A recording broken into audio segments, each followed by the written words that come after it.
जम्मू कश्मीर में एक नया तनाज़ा सामने आया है। जी हां, जम्मू कश्मीर के मौजूदा डिप्टी सीएम यानी नायब वज़ीर आला सुरेंद्र चौधरी के भाई के घर पर छापा मारा गया है।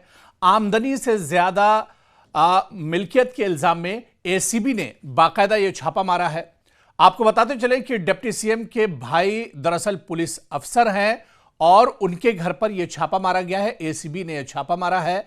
आपको बताते चले कि इस पूरे छापेमारी के बाद अब इस पर सियासत भी एक तरह से तेज हो गई है। डिप्टी सीएम सुरेंद्र चौधरी का भी बयान इस पर आया है और उन्होंने कई इल्जामात लगाए हैं। हालांकि सीधे सीधे डिप्टी सीएम सुरेंद्र चौधरी ने किसी को निशाना तो नहीं बनाया, लेकिन उन्होंने ढके छुपे अल्फाज में जरूर ये कहा कि दरअसल उनकी फैमिली को परेशान करने के लिए, उनके भाई के प्रमोशन को रोकने के लिए इस तरह की छापेमारी की गई है। डिप्टी सीएम ने अपने बयान में यह भी कहा कि कई साल से उनके भाई का प्रमोशन रोका हुआ है और उनके भाई का प्रमोशन आगे भी ना हो, इस वजह से इस तरह का कदम उठाया गया है। उन्होंने कहा कि छापेमारी में कुछ मिलने वाला नहीं है, महज परेशान करने के लिए इस तरह का कदम उठाया गया है। उन्होंने कहा कि कुछ ताकतें ऐसी हैं जो ऊपर बैठी हुई है और वो सिर्फ दरअसल खलल डालना चाहती हैं और इसी वजह से ये पूरी छापेमारी एक तरह से की गई है। तो आपको बताते चले कि जम्मू कश्मीर में डिप्टी सीएम सुरेंद्र चौधरी के भाई, जो कि एक पुलिस अफसर हैं जम्मू कश्मीर में, उनके घर पर एसीबी ने छापा मारा है। आमदनी से ज्यादा जायदाद और मिल्कियत के इल्जाम में पूरी छापेमारी की गई है और इसके बाद सियासी जो गहमा गहमी है वो काफी ज्यादा एक तरह से बढ़ गई है, क्योंकि ये पूरा मामला सीधे सीधे कहीं ना कहीं डिप्टी सीएम सुरेंद्र चौधरी के भाई से जुड़ा हुआ मामला है। उनके घर पर, जो उनका घर है, वहां पर यह तलाशी अभियान चलाया गया है। घर पर पूरी छापेमारी की गई, एसीबी ने छापेमारी की है। और इस बीच जम्मू कश्मीर के डिप्टी सीएम सुरेंद्र चौधरी का खुद बयान आया है। उन्होंने इस पूरे मामले पर दरअसल काफी नाराजगी जताई है। उन्होंने ढके छुपे अल्फाज में जो लोग निशाना भी साधा है और उन्होंने कहा है कि कुछ ऊपर की जो ताकतें हैं वो दरअसल उनके भाई का प्रमोशन रोकना चाहती हैं और उनकी फैमिली में दरअसल खलफिशार डालना चाहती हैं, परेशान करना चाहती है। इस वजह से ये पूरी कार्रवाई एक तरह से अंजाम दी गई है। पूरा बयान डिप्टी सीएम सुरेंद्र चौधरी का क्या कुछ है इस छापेमारी के बाद, उनका पहला बयान और अहम बयान, हम आपको ये पूरा बयान आपको सुनवा देते हैं।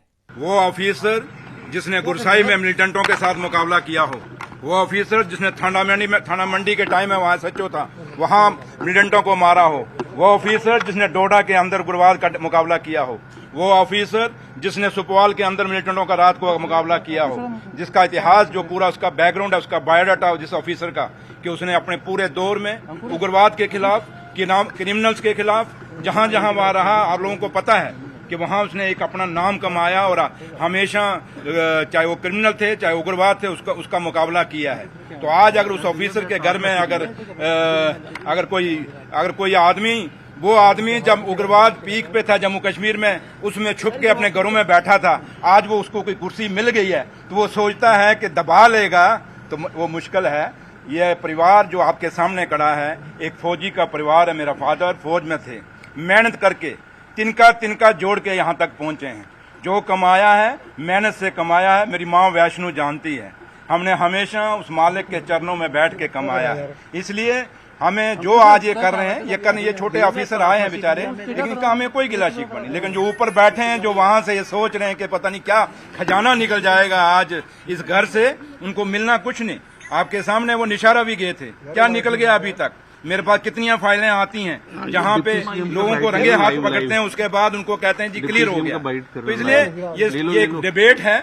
लेकिन एक बात मैं जरूर कहूंगा, जो ऑफिसर ऊपर बैठ के आज तमाशा देख रहे हैं कि दिन बदलते, हालात बदलते वक्त नहीं लगता, अगर वो दिन नहीं रहे तो ये दिन भी नहीं रहेंगे। लेकिन इतना है कि मैं आप पत्रकार भाइयों से एक चीज जरूर कहूंगा कि आप जब ये न्यूज चलाएंगे, छापेंगे, आपकी 100 दुश्मनियां किसी के साथ भी होंगी, लेकिन वो न्यूज छापना, इस विजय सिंह चौधरी का इतिहास, पिछला बायोडाटा देख लेना कि इसने कितना मुकाबला किया हुआ है। पॉलिटिकल वेंडेटा है सर ये। अब वेंडेटा है, जो मर्जी है।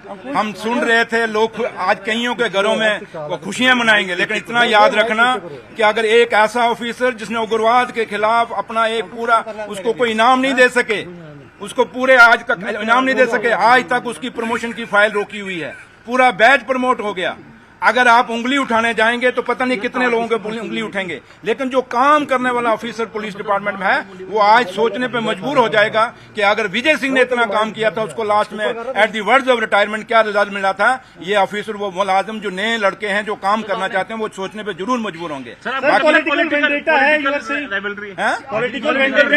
ये उनको पूछिए जिन्होंने ये मेहमान भेजे हैं, लेकिन इतना जरूर कहूंगा मैं कि मैं माँ वैष्णो देवी को मानता हूँ, मेरा परिवार छठी पातशाही को मानता है। मैं उस गांव से आता हूँ जहाँ संत बाबा सुंदर सिंह अली बेग वालों का गुरुद्वारा साहब है। हम संतों महापुरुषों उन देवी देवताओं को मानने वाला ये परिवार है, इसलिए जो कमाया है मेहनत से कमाया। लोग 100 एलिगेशन लगाए, लोग लगाते हैं जो मर्जी लगाएं, लेकिन हम अपनी आत्मा को जानते हैं। इसलिए आज भी आप देखें मेरे चेहरे पे कहीं हाँ दुख जरूर है कि मेरा वो भाई जिसने पूरी उम्र, जिसको हम मना करते रहे कि मत कर आगे फ्रंट पर मत आ, लेकिन वो आता रहा, उसका फल आज उस मेरे भाई को ये मिला है। इसलिए दुख जरूर है मुझे कि जिस भाई को अवार्ड मिलना चाहिए था, जिस भाई को अवार्ड मिलना चाहिए था, उसको प्रमोशन मिलनी चाहिए थी, उसको प्रमोशन को रोकने, क्योंकि उसकी फाइल आपको पता होगा दोबारा चली है, उस फाइल को रोकने के लिए, उस प्रमोशन की फाइल को रोकने के लिए कुछ लोग जो ऑफिसर पुलिस, ये पुलिस की इनर जो रेवलरी है, कुछ ऑफिसर जो इसको पसंद नहीं करते थे, वो सोचते हैं कि शायद विजय सिंह को दबा लेंगे। आप लोग विजय सिंह को जानते हो, विजय सिंह दबने वाला नहीं, लेकिन इतना जरूर है ये लड़ाई शुरू हुई है, अब इसका मुकाबला हम करेंगे, लीगली तरीके से करेंगे। हमें हिंदुस्तान की जुडिशरी पे और जम्मू कश्मीर के काफी सारे अच्छे ऑफिसर भी हैं जिन पे हमें भरोसा है, और जो लोग इंसाफ करेंगे। अगर विजय सिंह गलत है तो गलत होना चाहिए, अगर वो सही था तो उसको अवार्ड मिलना चाहिए था, उसको उसकी प्रमोशन होनी चाहिए थी, ना कि आज उस 2-2.5 साल बाद जब उसकी रिटायरमेंट थी उसके पहले आप उसकी प्रमोशन रोकने के लिए इतना बड़ा तमाशा खड़ा करते। लगता है कुछ मिलेगा उनके घर से? चलो आप भी इधर हैं, शाम तक बैठो, वो भी इधर हैं, यहाँ कईयों के पहले घर में पड़ा है, तो क्या हो गया? जो लोग ऑफिसर जो काम करने वाले हैं उन पे काम के एलिगेशन किस पे लगते हैं? काम करने वाले।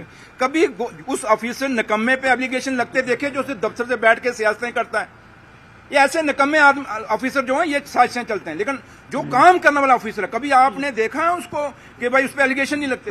चाहे कोई भी लीडर होगा, चाहे भी कोई भी आदमी काम करना, और आप पत्रकार हैं, अगर आप अच्छा काम करेंगे आप पे भी एलिगेशन लगाएंगे, तो जो पत्रकार चमचागिरी करता रहेगा। सर इनके थ्रू आपको टारगेट किया जा रहा है, इनके थ्रू आपको टारगेट किया जा रहा है। कहा कि सुरेंद्र चौधरी अगर इनसे डरता होता तो शायद आपके सामने यहाँ खड़ा होकर अभी बोल कर न जाता। आपको लगता है कि इनके थ्रू आपको टारगेट किया जाए? इनके थ्रू नहीं, मैं एलजी साहब को नहीं कहूंगा इसमें, एलजी साहब नहीं, ये पुलिस के अंदर कुछ लोग हैं जो प्रमोशन उसकी रुकाना चाहते हैं, और आप ललित जी अच्छे से जानते हैं उस विजय सिंह को, या नहीं जानते तो फिर आप में से कौन नहीं जानता? मतलब उस आदमी ने जिंदगी में कितनी मेहनत की है, कितना काम किया है। बाकी आज उसके वहां बेटा है, उसके क्रैशर पे वहां गए। मुझे बताओ क्या इतनी लंबी नौकरी में एक क्रैशर नहीं लग सकता? यहाँ चपरासी 10-10 लगा के यार, यहाँ चपरासी 10-10 लगा के नौशहरा के अंदर, आपको पता है?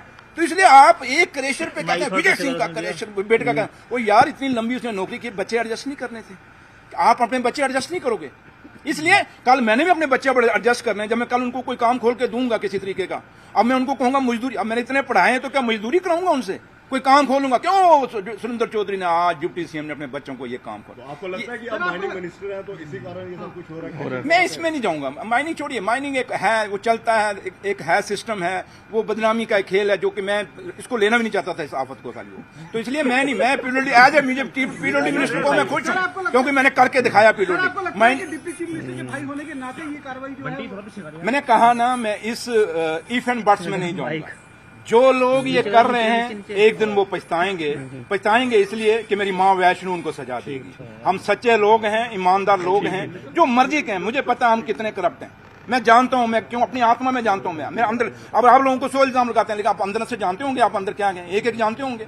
इसलिए छोड़िए, मैं इस डिबेट पे नहीं जाऊंगा वो क्या मैं कौन सा हूं क्या हूं, लेकिन इतना जरूर कहूंगा कि मुझे दुख हुआ कि वो ऑफिसर जिसने पूरी जिंदगी घर से अगेंस्ट जाके उसने उग्रवाद के खिलाफ लड़ा और उसको हमेशा पोस्टिंग आप देख लें पुंछ में 90 में कौन जाता था या सॉरी ये जब पीक पे मिलिटेंसी थी 97 98 में जब रास्ते बंद होते थे कौन जाता था पुंछ में ऑफिसर ट्रांसफर लेने से डरते थे और ये सामने होकर आपको याद है चट्टा चौकी कोई चट्टा में चौकी बना के राजी नहीं था ये वो ऑफिसर था जो खुद उसने कहा जी मैं चट्टा में चौकी बनाऊंगा जो चौकी आज चट्टा में जहां कोई घुसता नहीं था दिन को नहीं कोई रात को तो दूर है दिन को नहीं घुसता था यार दुख हुआ इस बात का मुझे इसलिए मैं नहीं कहूंगा ये क्या है लेकिन मैं इतना जरूर कहूंगा जिन ऑफिसरों ने ये सियासत आज की है बड़ी गंदी की है और आने वाला कोई ऑफिसर जो पुलिस डिपार्टमेंट का कोई काम या कोई सिपाही काम करना चाहेगा वो डर के करेगा यार मैं काम करूंगा गलती होगी ये मेरे पीछे पड़ जाएंगे इसलिए बदनामी उसी की होगी जो काम करेगा जो काम नहीं करेगा वो हमेशा कोई